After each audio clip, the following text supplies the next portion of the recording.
Porque se as mulheres não fossem estigmatizadas pela realização do procedimento, se as mulheres não sofressem preconceito no sistema público de saúde, não fossem tratadas como criminosas ou mentirosas, que é o que essa portaria agora do Ministério da Saúde faz, né, trata as mulheres como mentirosas e criminosas, mais da metade das mulheres foram denunciadas entre 2005 e 2017 eram mulheres negras, jovens, residentes de regiões periféricas, né? Ela, enfim, a proibição do aborto é uma manifestação do racismo mesmo. Mas uma coisa que a gente precisa ter em mente é que o aborto ele é acessível, né? Apesar de legal, para uma série de mulheres, né? Para aquelas que têm dinheiro para poder pagar o procedimento, que é super lucrativo, inclusive para alguns médicos, que são realizados nas clínicas privadas, né? Clandestinas. E esse é um fenômeno que afeta mulheres de todas as classes sociais, né? Enfim, de todas as raças, mas é necessário reconhecer que existe um impacto muito maior sobre mulheres negras e indígenas em comparação a mulheres brancas, né? E aí, enfim, durante o nosso trabalho, a gente acredita que o principal motivo para que se compartilhe poucas informações sobre abortamento legal seja justamente a tentativa de descontrolar os corpos, né? Na janela lateral do quarto de dormir, eu vejo uma igreja, um sinal de glória. Vejo um mundo branco e um voo pássaro. Vejo uma grade no velho sinal. Olá, sejam muito bem-vindos ao Da Janela Lateral. Eu sou a Thais Oliveira e estou aqui com a Ana Raia e a Maria Eduarda Vieira. E hoje daremos continuidade ao ciclo de entrevistas da série Aborto Legal. O Mapa Aborto Legal é uma iniciativa de monitorar, centralizar e compartilhar informações públicas sobre o aborto legal e direitos sexuais e reprodutivos. E a nossa convidada de hoje é Júlia Rocha. Júlia é assessora de projetos na área de acesso à informação da Artigo 19.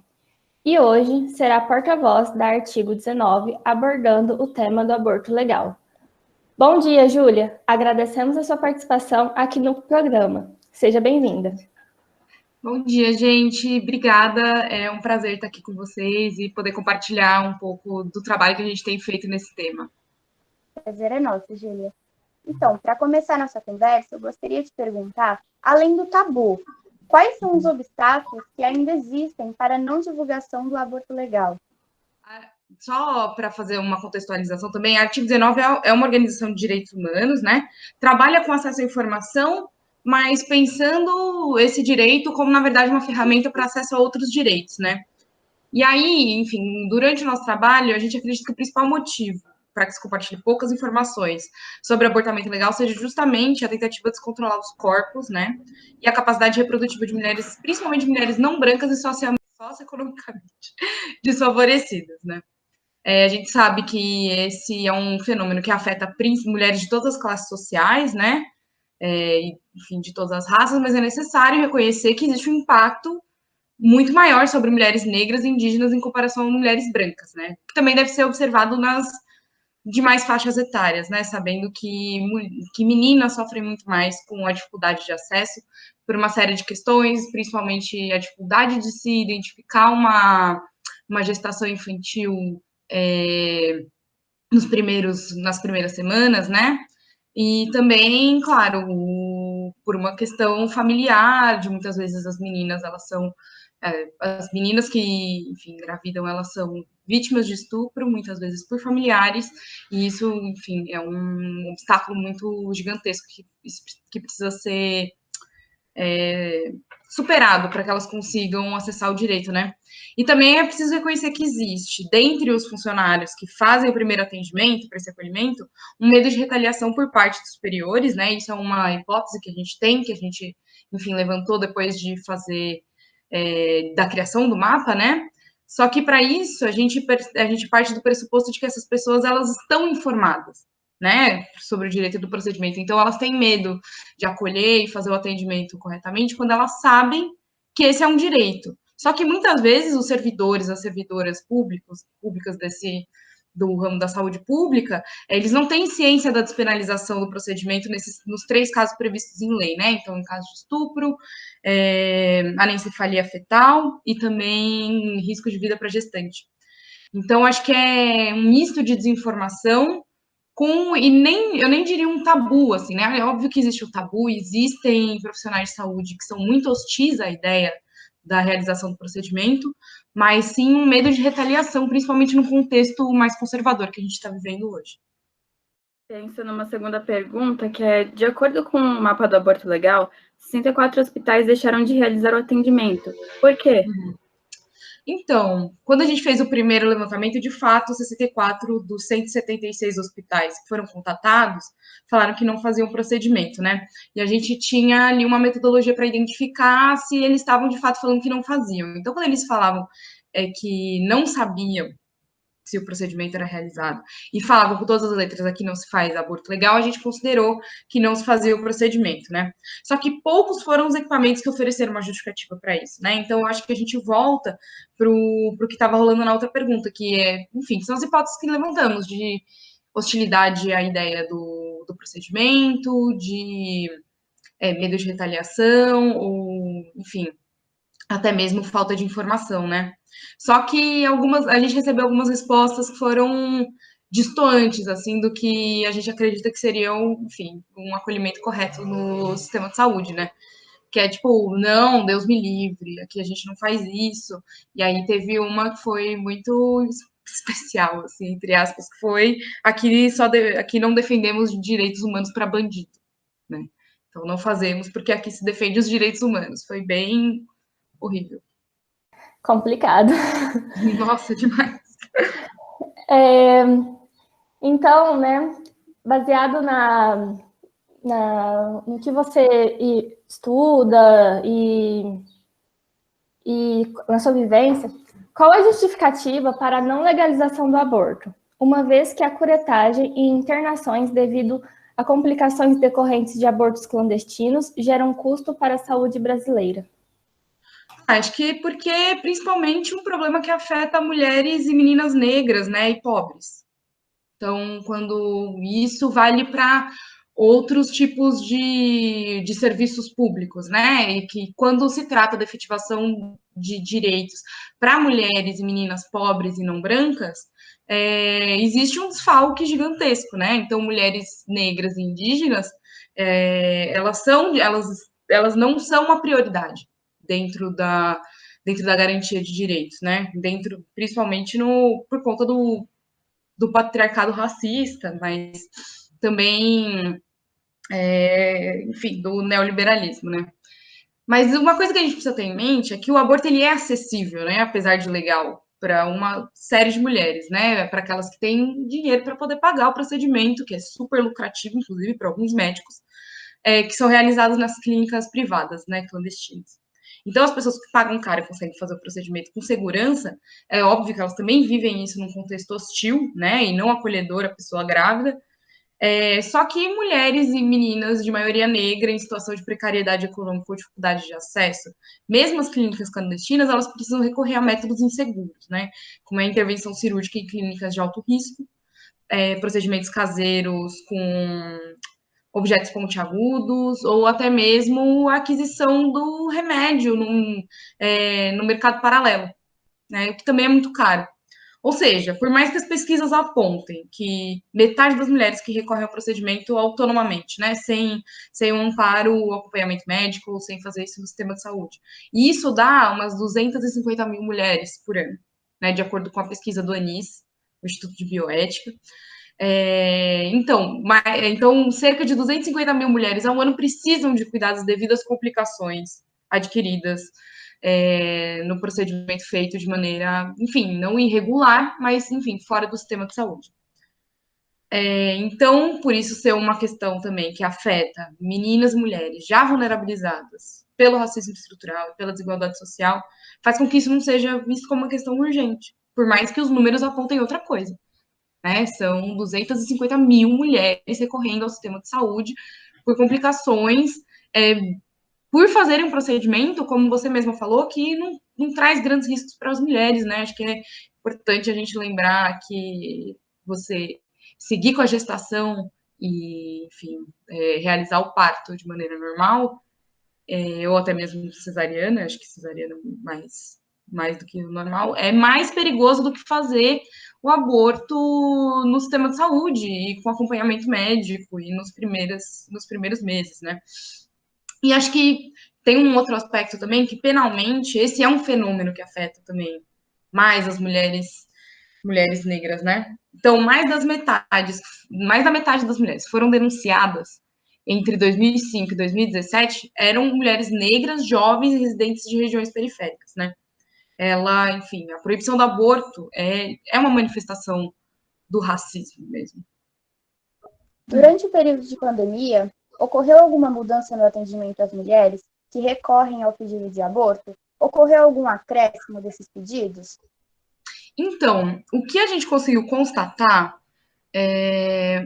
foi, acho que por um lado, isso também, não existem registros desses números, né? A gente busca, inclusive, atualmente a gente está aí nessa investigação, fizemos alguns pedidos de informação sobre isso, mas ainda não tivemos resposta, né? Por um lado, a gente viu que houve, sim, um aumento da violência doméstica, né? E a gente sabe que quando aumenta a violência doméstica, aumenta o número de estupros. Então, é de se esperar que haja, sim, um aumento pela busca do serviço, por conta disso, né? Tanto para mulheres quanto para meninas, né? É sempre bom ressaltar que as meninas são, de fato, as maiores vítimas desse crime em casa, né? Só que aí, por um outro lado, a gente resolveu fazer uma atualização agora durante a pandemia do mapa, né? Por conta do próprio Pérola Byton, que é, enfim, um serviço de referência muito famoso nacionalmente, inclusive, né? E eles tinham fechado o serviço de abortamento legal por conta da pandemia, né? Então, porque, enfim, para proteger profissionais de saúde, porque eles iriam usar os leitos para as pessoas que estão infectadas com Covid-19, né? Só que a principal mudança que a gente conseguiu detectar nessa atualização é que houve uma redução significativa da cobertura do serviço, né, pelo Brasil todo. Então, como que a gente fez? A gente contatou os hospitais que já falavam em 2019 que faziam procedimento, que são os 76 que estavam identificados no mapa, né, como realizadores, como operantes. E aí, 20 desses 76 falaram que não estavam mais realizando o procedimento, né? Aliás, afirmaram que não realizavam o procedimento, né? Informaram não realizar o procedimento. E isso é uma redução de 45% da cobertura, né? É muito grande. E é interessante pontuar que só 2 desses 20 hospitais que falaram que deixaram de fazer o procedimento usaram a pandemia como justificativa. Então, uma outra hipótese que a gente teve é que, na verdade, o que há é um acirramento do contexto de conservadorismo, né? Enfim, por conta das políticas que estão sendo implementadas hoje, principalmente pelo governo federal, mas acho que a nível estadual também. E é isso, isso aumentou as dificuldades de acesso a esse serviço. Acho que pegando um pouco do que você já falou nessa última resposta, de que maneira é possível proporcionar informação de forma transparente sobre o aborto legal a todos, a fim também de quebrar com esses tabus que a gente falou implicitamente? Claro. Bom, acho que tem algumas formas, assim, que são mais interessantes, né? Mas o primeiro passo é com a educação sexual integral nas escolas, né? Só entendendo o próprio corpo, a própria sexualidade, que as crianças e adolescentes são capazes de identificar as possibilidades de abuso, né? E também de, enfim, de se identificarem enquanto detentoras do direito num caso de gestação decorrente de estupro, né? Isso para adolescentes e crianças detentoras de aparelho reprodutor feminino, né? Caso contrário, né, sem essa informação, já existe, né, um número alto de abortos infantis, né, atualmente, de acordo com uma pesquisa da própria Anis também, são 6 abortos infantis por dia, e, enfim, a educação sexual ajuda a criar uma imagem mais positiva da sexualidade, né, menos moralizadora, e isso é fundamental para quebrar alguns dos tabus, né, principalmente pensando na formação de servidores e servidoras públicas. Isso, enfim, que é para além de uma consequência do racismo, é também uma repulsa à sexualidade identificada como feminina, né? Bom, além disso, é necessário que os funcionários de saúde pública estejam informadas sobre esse direito, né? porque eles são atores chaves na disseminação dessa informação, né?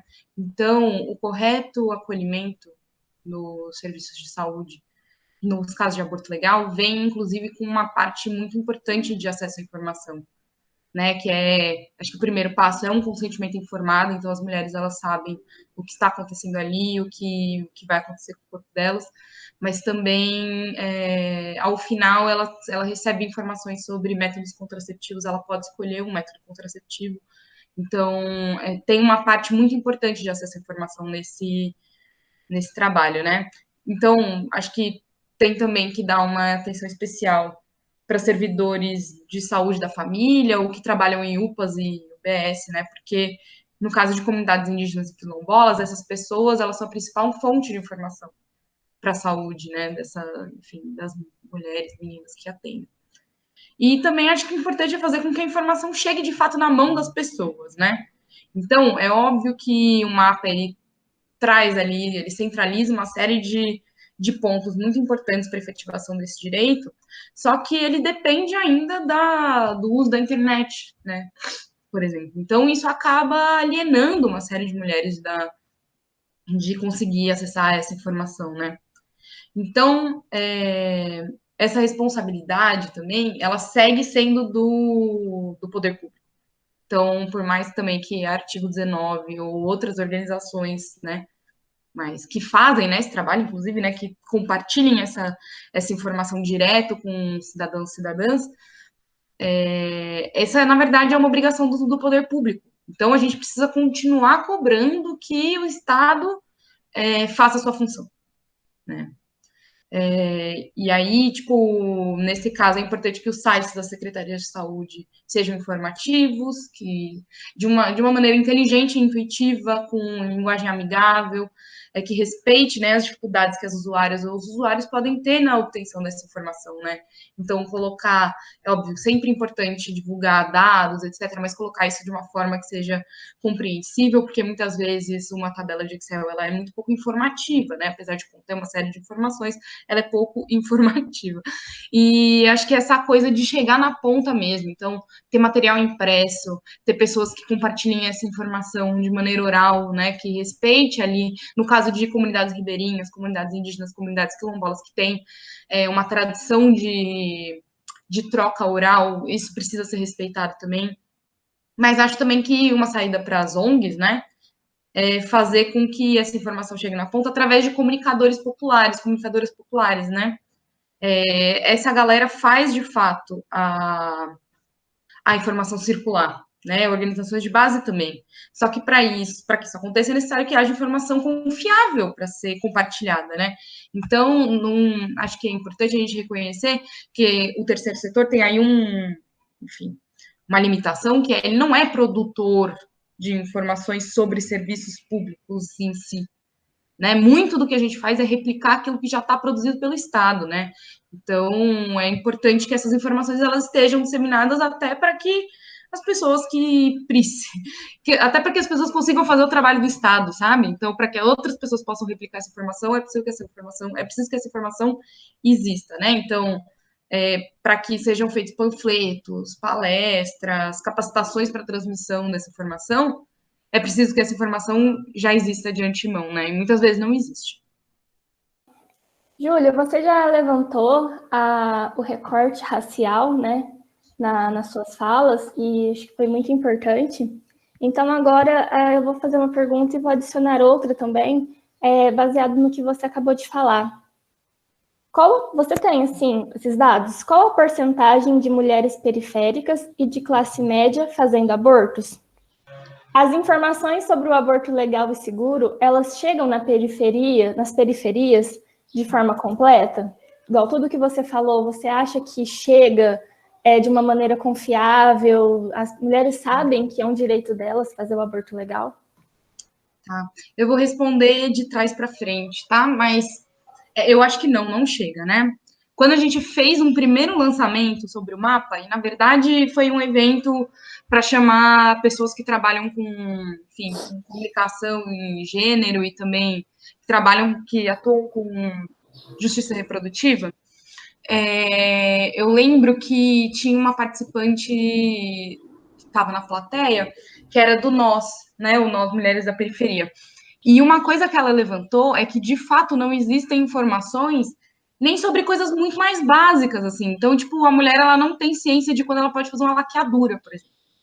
Né? A gente sabe que já existe uma série de entraves para isso, né? Então, tem essa coisa de que alguns hospitais não deixam você fazer o procedimento se o seu marido, né, não estiver presente, se você não tiver autorização de um homem para poder fazer o procedimento, mas ainda é isso, não existem essas informações circulando ali, né? Então, eu acho que assim, o meu diagnóstico é que não chega mesmo, até porque o que está disponível, assim, em termos de transparência ativa, né? Então, o que está ali nos sites, etc., não é suficiente.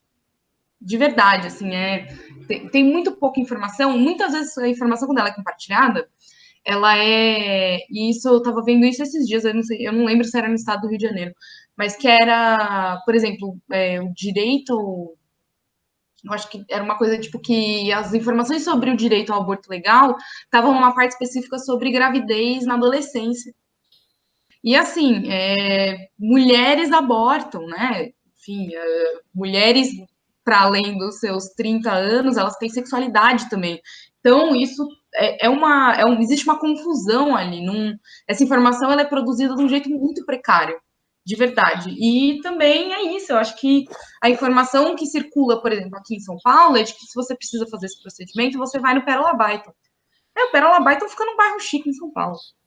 Né? Enfim, tipo, eu lembro de uma vez que a gente até chegou a pensar, assim, de quantos ônibus, assim, uma mulher precisa tomar para poder fazer o procedimento. É muito cruel, porque é óbvio que essa ausência de informação, ela mostra, na verdade, a ausência do próprio serviço. Então, a ausência de informação na periferia mostra que o poder central, o poder público, não acredita que as mulheres que habitam a periferia da cidade precisam do serviço. Isso é mentira, né? É óbvio. Tipo, esse é um problema que de fato afeta todas as classes sociais, mas afeta sobremaneira mulheres periféricas, né? Mulheres que habitam região de periferia, né? E aí, enfim, usando isso como gancho, né? Levanto aqui que, né, acho que já falei isso algumas vezes, né? Existe uma dificuldade muito grande de sistematizar dados sobre aborto no Brasil. Né? Então, existe uma precariedade no registro, né? Então, se você for no DataSUS, lá no Tabnet, você vai ver que existem 3 tipos diferentes de informações sobre aborto. Tem, acho que, por exemplo, internações por consequências de gravidezes resultantes em aborto, aborto por. Como é que é? Aborto por razões médicas, e aí tem um outro também. Então, assim, é completamente descentralizado, assim, é muito precário esse registro. Acho que, enfim, isso por conta do tabu, né, e também, talvez até mesmo de treinamento e ausência de ferramentas para isso. Então, a instituição que chega mais próxima de fazer um bom levantamento, que já falei aqui, é a ANIS, né? Elas fazem a Pesquisa Nacional do Aborto, né? A última que foi feita em 2016, então talvez os dados que eu vou trazer aqui sejam um pouco desatualizados, né? Mas mostra que as mulheres de baixa renda realizam mais o procedimento. Então, a porcentagem das que recebem até um salário mínimo era de 16%, né? De 1 a 2 salários mínimos de 13%, e essa porcentagem cai para 10% para aquelas que recebem entre 2 e 5 salários mínimos, e para 8% para as que recebem mais de 5 salários mínimos, né? Só que aí, para as mulheres que realizam o procedimento através do SUS e etc., como eu falei para vocês, não existe essa informação consolidada por renda, né? Por raça e idade, a gente até consegue essas informações. Também são bem ruins, assim, mas a gente consegue essas informações. Acho que eu tenho isso em algum lugar. Por exemplo, aborto por razões médicas, está falando para vocês. Em 2019 foram realizados 1.900 procedimentos, assim, né? Quase 2.000 procedimentos. A maioria deles mulheres pretas e pardas. Então, 750 mulheres que realizaram o aborto eram pretas e pardas, e um número para mulheres brancas é de 546 procedimentos, né?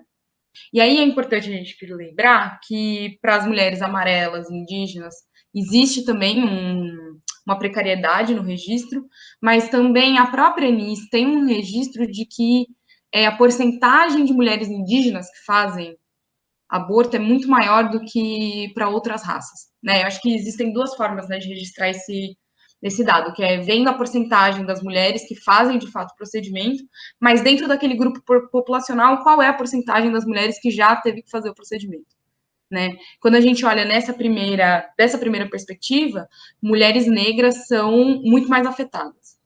E quando a gente olha nessa outra perspectiva, mulheres negras continuam sendo muito afetadas, mas elas são menos afetadas que mulheres indígenas, né? Isso mostra que precisa, sim, ter políticas públicas específicas, né, para as populações vulnerabilizadas. Então, eu estava olhando, inclusive, agora o projeto de lei, né, da Lei Orçamentária Anual, a PELOA, e não existem mais programas específicos para populações negras, indígenas e... Saúde indígena até tem, mas, enfim, reduziu drasticamente o orçamento. Mas não existe mais um programa para enfrentamento ao racismo e promoção de igualdade racial dentro do Ministério dos Direitos Humanos. Assim como também não existe mais um programa de enfrentamento à violência contra a mulher.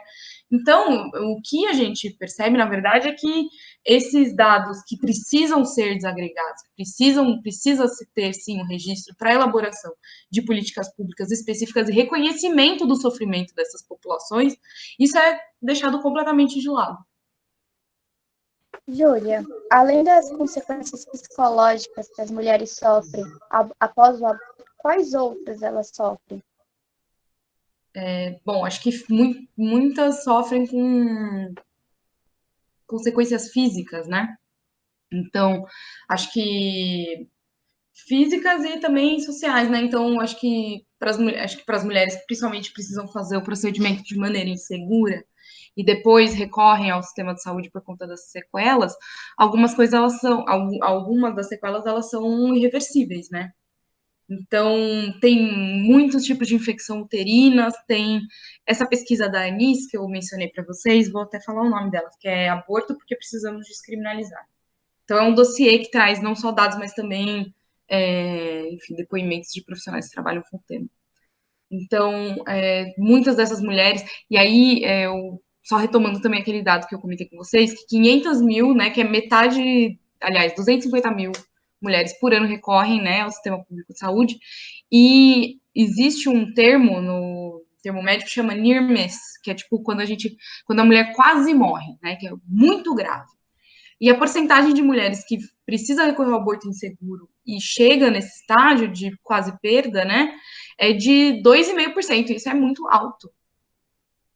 É tipo, sei lá, quase 3 mulheres a cada 100 quase morrem por fazer o procedimento de maneira insegura, né?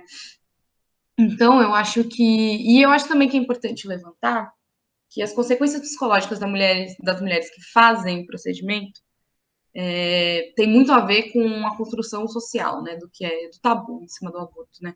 Porque se as mulheres não fossem estigmatizadas pela realização do procedimento, se as mulheres não sofressem preconceito no sistema público de saúde, não fossem tratadas como criminosas ou mentirosas, que é o que essa portaria agora do Ministério da Saúde faz, né, trata as mulheres como mentirosas e criminosas, não existiria impacto psicológico significativo, né? Porque seria um procedimento médico, seria visto como uma questão de saúde pública. Não quero esvaziar, né, a questão do aborto, enfim, do peso que traz o mito da maternidade, etc. É óbvio que existem ali consequências, mas se a gente tirar o peso do patriarcado, do racismo em cima disso, o que sobra é um procedimento médico, né? Então, esse tipo de tabu não deveria existir, né, para que se concretize isso.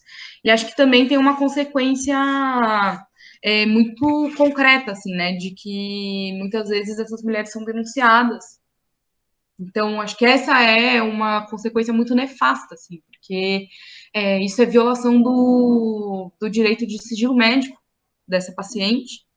E também, enfim, ela não é uma criminosa, né? Eu acho que o que precisa se pensar é que existe a despenalização do médico que faz o procedimento numa mulher que está buscando, nos casos previstos em lei.